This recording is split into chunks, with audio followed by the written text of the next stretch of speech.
Hello everyone, welcome back to my channel keep smiling. आप सभी का बहुत बहुत धन्यवाद।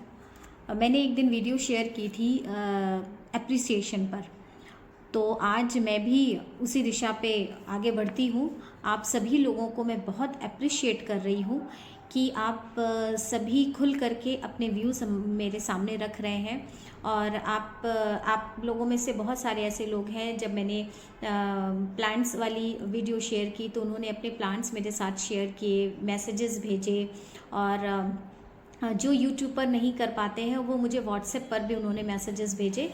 तो बहुत अच्छा लगा, बहुत खुशी हुई। और आप सभी लोग खुश हो रहे हैं, इंजॉय कर रहे हैं, और आप लोगों को सुनने में अच्छा लग रहा है, वीडियोस देखने में अच्छे लग रहे हैं।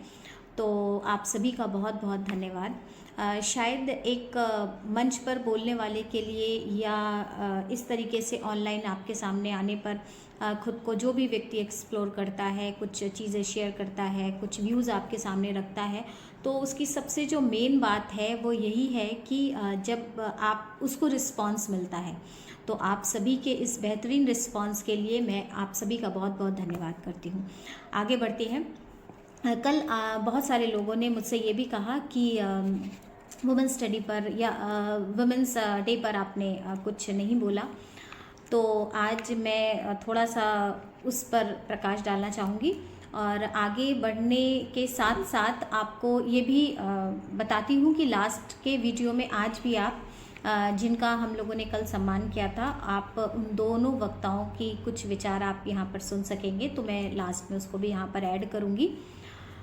तो अंतर्राष्ट्रीय महिला दिवस था कल, और रही बात मेरे कुछ कहने की, तो मैं कई बार जब मैं कुछ कहती हूँ तो मुझे ऐसा लगता है कि शायद कुछ एक चीज़ें ऐसी भी होती हैं जो लोगों को पसंद ना आए, लेकिन एक सही मायने में वक्ता वही होता है जो वही बोले जो जैसा वो सोचता है, ना कि ऐसा बोले जैसा कि लोग पसंद करते हैं। तो टू बी वेरी फ्रैंक, मैं आज अगर लड़कियों की बात या महिलाओं की बात करूं, तो सबसे पहली बात जो मुझे लगती है वर्तमान परिप्रेक्ष्य को देखते हुए, जो इस समय सिनेरियो चल रहा है, जो उनकी एजुकेशन की फील्ड है, जो वो जॉब में आ रही हैं, थोड़ा कॉन्फिडेंट हो रही हैं, तो इन सारी चीज़ों को देखते हुए जैसा मैंने फील किया, तो सबसे पहली बात तो कई जगह वो बहुत ओवर कॉन्फिडेंट होती हैं।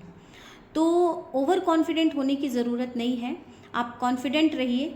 आप जो कर रही हैं, आप पढ़ रही हैं, आप हाउसवाइफ हैं, आप घर देख रही हैं, आप किसी जॉब में हैं, वहाँ पर अपनी ईमानदारी से अपना कार्य करिए, 100% अपना दीजिए, अपने कार्य को दीजिए। आप कोई भी काम कर रहे हैं, ज़रूरी नहीं है कि जब आप जॉब में कर रहे हैं तभी आप एक सक्सेसफुल वुमेन हैं, ऐसा कुछ भी नहीं है। मेरे हिसाब से तो जो घर में रहते हैं वो जो घर के सारे लोगों के लिए एक प्लेटफॉर्म तैयार करते हैं, एक जिसको कहें एक ऐसा अच्छा सा वातावरण तैयार करते हैं कि बाकी अन्य लोग उस सुविधा में रहते हुए अपने अन्य काम पर फोकस कर पाएँ, तो ये बहुत अच्छी चीज़ है। तो अपने बच्चों का जो जिस तरह से वो ध्यान रखती हैं, अपने घर को जिस तरह से देखती हैं, तो ऐसा आप ये मान करके चलिए आप कहीं से भी कम नहीं हैं, और कम यहाँ पर कंपैरिजन करने जैसा भी कुछ नहीं है। तो सबसे पहली चीज़ तो मैं यही कहना चाहूँगी कि आजकल की जो लड़कियाँ हैं, जो गर्ल्स हैं, वो प्लीज़ आप अपने आप को ओवर कॉन्फिडेंट मत रखिए। कॉन्फिडेंट होना ठीक है, लेकिन अति आत्मविश्वास हर चीज़ में कई बार हमें धोखा भी दे जाता है। तो आप जैसे हैं अपने आप को उसी तरीके से इवैल्यूएट करिए, थोड़ा सा अपने आप को जज करिए, इवैल्यूएट करिए, समझने की कोशिश करिए कि आप कहाँ पर हैं, आपके विचार कैसे हैं। आप समाज में आपकी दोहरी जिम्मेदारी बनती है, और आप इस दोहरी जिम्मेदारी से आप पलायन नहीं कर सकते, आप भाग नहीं सकते। आपको ये जिम्मेदारियां निभानी हैं, निभानी चाहिए भी। यहाँ पर मैं कोई ट्रेडिशनल किसी ऐसी विचार पर थोपा हुआ विचार नहीं बोल रही हूँ। यहाँ पर मैं बहुत ही ऐसी चीज़ें आपके समक्ष प्रस्तुत कर रही हूँ जो कि मुझे लगता है कि ऐसा होना चाहिए। तो सबसे पहली बात है कि आपको अपनी रिस्पॉन्सिबिलिटीज़ को पहचानना चाहिए, आपको अपने कर्तव्यों को पहचानना चाहिए, और ये सारी जो चीज़ें हैं वो कहीं ना कहीं आपको बहुत स्ट्रॉन्ग बनाती हैं, आपको वैसे भी स्पेशल बनाती हैं। जब आप अपने कर्तव्यों को पहचानते हैं, जब आप बेहतर तरीके से काम करते हैं, जब आप लोगों के लिए अच्छे विचार रखते हैं, उनके लिए कुछ अच्छा करते हैं, अच्छा बोलते हैं, अपना काम पूरी ईमानदारी से करते हैं, तो आप तो वैसे ही स्पेशल हैं। तो इसके लिए आपको किसी प्रकार का बहुत रिजिडिटी दिखाने की, या बिल्कुल जिसको कहते हैं लड़ाई झगड़े के साथ में, या किसी चीज़ में बहुत ज़्यादा ज़ोर से किसी चीज़ को छीनने की आवश्यकता नहीं है। आप जो हैं, जहाँ हैं, जैसी हैं, आप अपने ही काम को बहुत बेहतर तरीके से करिए और अपने कर्तव्यों को पहचानते हुए करिए, अपने जिम्मेदारियों को निभाते हुए करिए, ज़मीन से जुड़ी रहिए। तो आप ये मान करके चलिए कि आप वैसे ही स्पेशल हैं। आपको अलग से कहीं पर नारेबाजी करने की ज़रूरत नहीं होगी, आपको कहीं पर चिल्लाने की ज़रूरत नहीं होगी, आपको अपने अधिकार छीनने की ज़रूरत नहीं होगी। ये तो एक पहली बात हुई।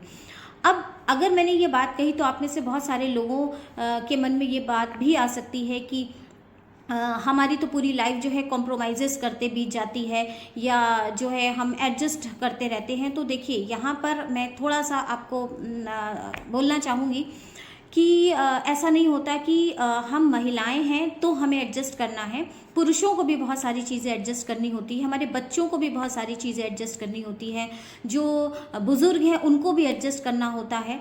तो जब हम समाज में रहते हैं तो आप मान करके चलिए, समाज में का अगर हम अहम हिस्सा हैं तो हमको वैसा ही सारी चीज़ें नहीं मिलने वाली हैं जैसी कि हम चाहते हैं। तो हमें कई बार अपने जैसा उसे बनाना पड़ता है, अनुकूल बनाना पड़ता है। अनुकूल नहीं बना पाते तो थोड़ा सा हम चलते हैं, थोड़ा सा समाज चलता है। समाज में आपके इन लॉज हो सकते हैं, आपका पार्टनर हो सकता है, आपके फ्रेंड सर्किल हो सकते हैं, आपके मदर फादर हो सकते हैं, कोई भी हो सकता है।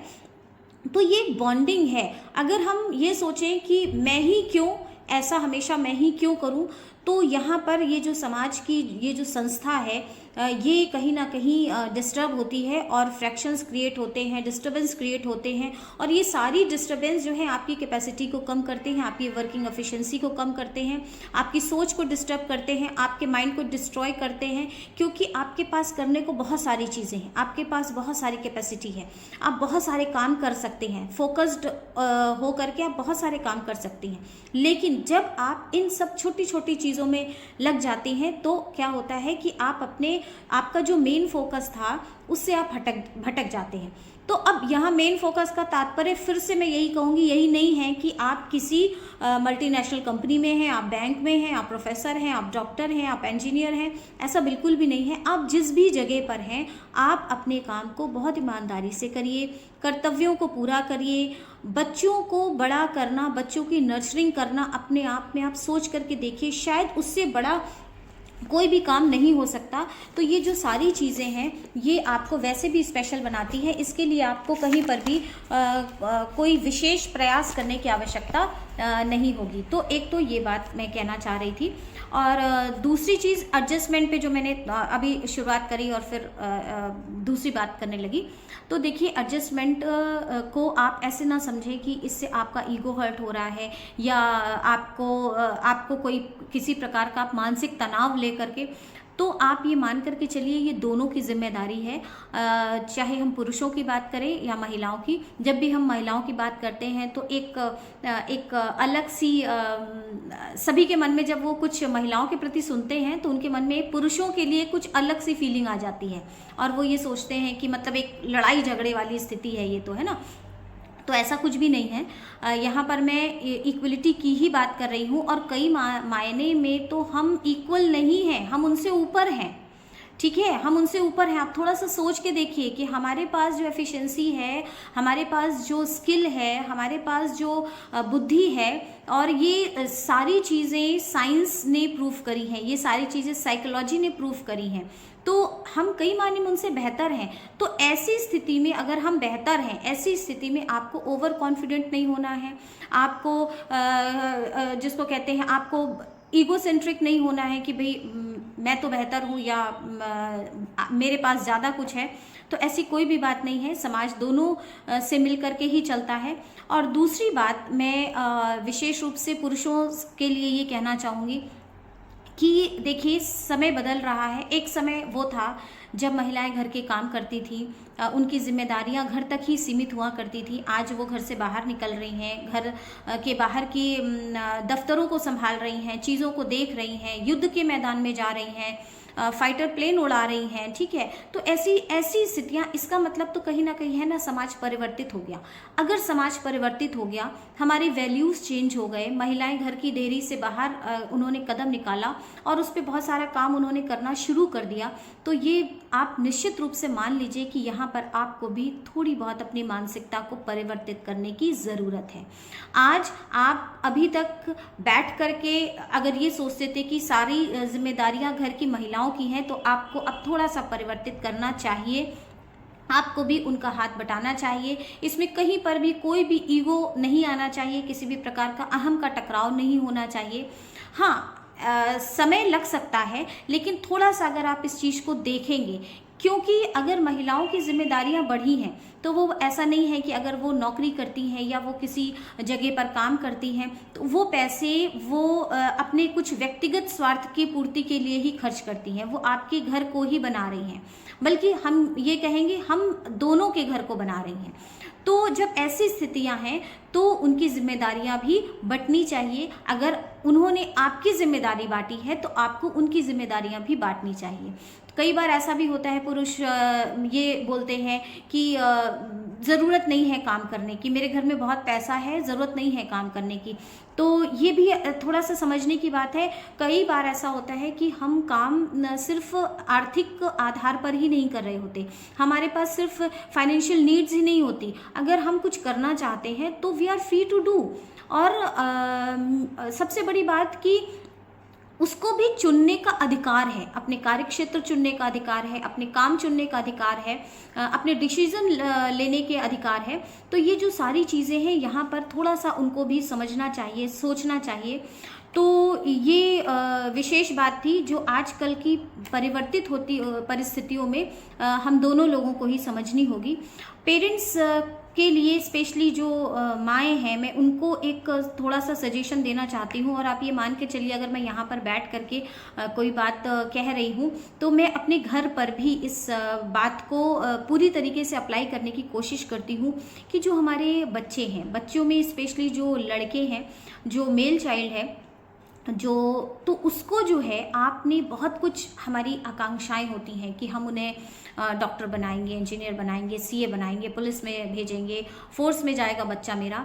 लेकिन जो बेसिक चीज़ है, जो हमारी नैतिक मूल्य हैं, वो हम उन्हें बताना भूल जाते हैं। हमने कभी नहीं बता, हम लड़कियों को तो ये बताते हैं कि ऐसे कपड़े पहनो, ऐसे बोलो, दुपट्टा डाल के बैठो, है ना, ज़ोर से मत बोलो, ज़ोर से मत हंसो। इस तरीके की बहुत सारी चीज़ें हम बच्चियों को तो बताते हैं, लेकिन हम नहीं बताते हैं तो अपने बेटों को।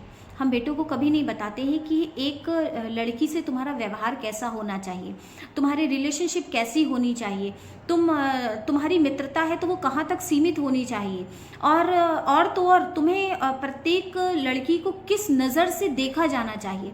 आजकल के समय में अगर मैं ये कहूँ कि प्रत्येक लड़की को या प्रत्येक महिला को वो अपनी बहन की तरीके से देखे तो शायद आप लोगों को ये बात अच्छी नहीं लगेगी, लेकिन उसमें पवित्रता होनी चाहिए। कहने का अर्थ सिर्फ इतना है कि आप किसी से बात कर रहे हैं, आप अपनी नज़रों का, आप अपने शब्दों का, आप अपने बातों के अर्थों का विशेष रूप से ध्यान रखें। दफ्तर में काम करने वाली तमाम ऐसी महिलाएं होती हैं जिन्हें वहाँ पर द्व्यर्थी शब्दों के का प्रयोग उनके विभाग में होता है और उन्हें इसको फेस करना होता है। तो ऐसी स्थितियों में उन पुरुषों को थोड़ा सा इस बात का ध्यान रखना चाहिए कि वे जहाँ पर बैठे हैं वहाँ पर महिलाएं हैं, और इस तरीके के जो शब्द होते हैं या इस तरीके के जो अर्थ निकलते हैं, कुछ भी ऐसा जिसके दो अर्थ निकल रहे हैं, गलत अर्थ निकल रहा है, आप समझते हैं, हम समझते हैं, लेकिन आपको ऐसी किसी भी तरीके की बात करने से बचना चाहिए। यदि आप सही मायने में सुशिक्षित हैं, अगर आप अपने आप को पढ़ा लिखा कहते हैं, अगर आप अपने आप को किसी पद पर मानते हैं, तो आपके अंदर निश्चित रूप से ये जो गुण है होना चाहिए। और इसके लिए हम माँओं को विशेष रूप से प्रयास करना चाहिए कि हम अपने बच्चों को शुरू से ही ये बताएं कि हमें किस तरीके से एक लड़की से व्यवहार करना है, वो हमारे लिए कितनी वैल्यू रखती है, और हमारा उसके प्रति जो देखने का नज़रिया है, जो विचार है, वो कैसे होने चाहिए। वो मजाक की वस्तु नहीं है, वो कोई चीज़ नहीं है, वो जिसको हम लोग कहते हैं गाली देते हैं, जब एब्यूजिंग लैंग्वेज यूज़ करते हैं तो सारी जो गलत शब्द होते हैं वो महिलाओं को संबोधित करते हैं। तो ऐसी किसी भी स्थिति में हम अपने बच्चों को करने से रोकें, हम उनके अंदर ये विचार पैदा करें, उनको ये सोचने पर मजबूर करें कि ये भी आपका हिस्सा है और आप इनके साथ में आपको बिहेवियर कैसा रखना है। तो आप मान करके चलिए कि ये हमारी और पुरुषों दोनों की ही जिम्मेदारी है। तो यहाँ पर कोई भी ईगो का टकराव ना होते हुए हमें इस दिशा में आगे सोचना चाहिए, बढ़ना चाहिए। जब इस दिशा में आगे बढ़ेंगे तो आप मान के चलिए, चाहे ये रेप के केसेस हों, ये एसिड अटैक्स हों, या इस तरीके की जो एब्यूजिंग लैंग्वेज होती है, ये सारी चीज़ें हैं वो अपने आप ही कहीं ना कहीं धीरे डे बाय डे जो है कम होने लगेंगी। तो इसकी जिम्मेदारी भी हमारी और आपकी ही बनती है। कोई तीसरा व्यक्ति धरती पर अवतरित नहीं होगा उनको या हमें बताने के लिए। तो ये समाज का जो पहिया है ये पुरुषों और महिलाओं दोनों से मिल करके ही चलता है। कोई भी श्रेष्ठ नहीं है, कोई भी कम नहीं है, पूरी तरीके से समान है। ये आप और हम यदि दोनों ही लोग समझ ले तो शायद जिंदगी में कभी किसी प्रकार की कोई समस्या नहीं आएगी। तो मेरा यही संदेश है आज महिला दिवस के अवसर पर। और अब मैं इस वीडियो के साथ ही श्रीमती पद्मा शुक्ला जी, जिनका मैंने कल आपको एक छोटा सा परिचय दिया था, उन्होंने किन परिस्थितियों में वो आगे बढ़ी और उसका एक छोटा सा क्लिपिंग है वीडियो की, मैं उसके साथ शेयर कर रही हूँ। और श्रीमती सरला चौधरी जो मेरी गुरु भी हैं, और उन्होंने किस तरीके से जीवन के प्रति कि अगर हम समाज कार्य करते हैं लेकिन एक्चुअल में वो अध्यात्म से जुड़ी रही हैं, तो उन्होंने उस विषय पर भी कुछ विचार हमारे साथ साझा किए हैं। तो मैं इसके साथ में वो वीडियो भी शेयर कर रही हूँ। तो होप आप लोगों को ये वीडियो पसंद आई होगी और आगे बने रहिएगा साथ में। जो भी विषय पर आप कुछ प्रश्न पूछना चाहते हैं तो हम लोग डिस्कशन भी कर सकते हैं। तो ये नहीं कहूँगी कि बहुत ज़्यादा ज्ञानी हूँ, बहुत ज़्यादा कुछ जानती हूँ, लेकिन हाँ जितना कुछ भी जानती हूँ उस पर कुछ विचार आपके समक्ष निश्चित रूप से प्रस्तुत करूँगी। धन्यवाद। Keep smiling. और अचानक में चाइना ने हमला कर दिया था, तो जगह जगह से ये हो रहा था कि भाई किसी तरह से इन लोगों के लिए कपड़े खरीदे जाएं, जूते खरीदे जाएं, आर्म्स खरीदे जाएं। तो उस समय जवाहरलाल नेहरू जो हैं उन्होंने हम लोग से, महिलाओं से अपील की थी कि हम लोग के पास आज मुद्रा भंडार हम लोगों का भरा पड़ा है, और उस समय हमारा मुद्रा भंडार भी एकदम ज़ीरो था, तो हम लोग खरीद नहीं सकते थे। तो ये हुआ कि नहीं, जो कुछ भी औरतों के पास सबसे ज़्यादा पूंजी रहती है वही निकालें और उसी से हम लोग खरीदें बाहर विदेश से। तो इस भावना से उन्होंने अपील की थी, और हमने ही नहीं, बहुत लेडीज़ ने जिनके पास समझिए एक छोटी सी रिंग थी, उन्होंने भी उसमें डाल दिया कि ये हमारा योगदान है। तो ये ऐसा समय था कि बता नहीं सकते। उस समय मैं डालमिया नगर में थी, एक प्राइवेट कंपनी थी, उसमें मेरे पति कार्यरत थे। तो वहाँ पे फिर राइफल क्लब शुरू किया गया कि अगर चाइनीज आ गए तो हम लोग कैसे उनसे निपटेंगे। तो महिलाएं सब, तो हम भी उसमें राइफल क्लब में हो गए और राइफल चलाना सीखा। सिर्फ सीखा ही नहीं बल्कि 5 बुल्स भी मारे हमने। हमको बिहार में जो उस समय आईजी होते थे उन्होंने ऑनर भी किया था, और हमसे कहा कि कोई हमें प्राइज दे रहे थे। हमने कहा हमें प्राइज नहीं चाहिए। बोले आपको क्या चाहिए? तो मैंने कहा कि ऐसा है कि हमने गाड़ी बुक की हुई है और हमारे पास ड्राइवर नहीं, हमें आप पुलिस की गाड़ी में ड्राइविंग सिखवा दीजिए। तो उन्होंने हमें जीप दी थी, और एक आदमी अपना दिया था सिपाही, और 2 आदमी जो हमें जीप सिखाया, और जीप पे सीख के हम ड्राइवर सीख पर। Very good. आप समाज में कोई भी काम करते रहें, लेकिन अगर अंदर आपके शांति नहीं है, प्रेम नहीं है, आनंद नहीं है, तो उस सब का कोई लाभ भी नहीं है ना। तो सबके प्रति, हाँ, तो सबसे जो ज्ञान का जो सबसे बड़ा उद्देश्य है वो क्या है? विरक्ति। विरक्ति का मतलब क्या है? सब कुछ करते हुए भी उसमें इतने अटैच नहीं होना कि हम अपने धर्म को, अध्यात्म को, आत्मा को, परमात्मा को भूल जाएं। ज़्यादातर क्या होता है कि ये दुनियादारी हमें सब कुछ भुलाए रहती है। ये भुलाए रहती है कि ये ले लें, वो ले लें, ये कर लें, इधर दौड़ जाएं, ये देखाएं, वो देखाएं। हम कहते हैं जितना ज़्यादा आदमी भागता है उतना इन चीज़ों से दूर होता चला दूर जाता है। रहता है। तो अभी भी मैं भगवान से यही प्रार्थना करती हूँ कि भगवान, शरीर मान लो ऐसा कर दिया है, लेकिन अगर उम्र दी है तो एक इच्छा पूरी कर देना मोक्ष की। उस लक्ष्य के लिए तो हम ऐसे शरीर के साथ भी साधना कर सकते हैं, स्वाध्याय कर सकते हैं, चिंतन मनन कर सकते हैं, और वो करते रहते हैं तो अपना आनंद रहता है। और अब वही वाली बात है कि तसल्ली करनी पड़ेगी। लोग यही कह देते जितना भोग होगा, हालांकि हमको बात अच्छी लगती नहीं है। ये बात अच्छी लगती नहीं है कि जितना भोग होगा।